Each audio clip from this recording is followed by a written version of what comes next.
nhớ rồng nữa giờ phong giờ sẽ đã lúc nào tôi một sáng đồng ơ cho tôi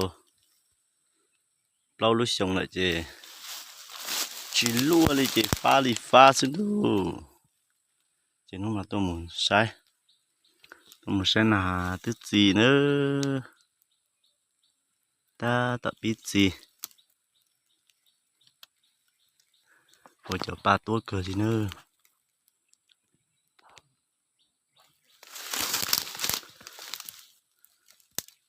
sai giờ gì quá rồi thì cái rồi giờ gì trong này nó xin nữa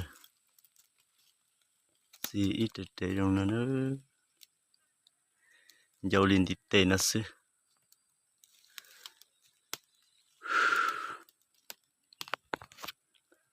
tôi sai chỉ tôi lo chỉ phát cờ thế nữa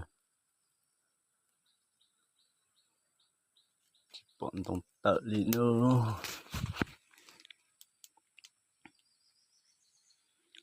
đồng tôi lọt cờ đi lại lo chỉ tôi lo đi thì biết gì giờ tao nó lại tiền luôn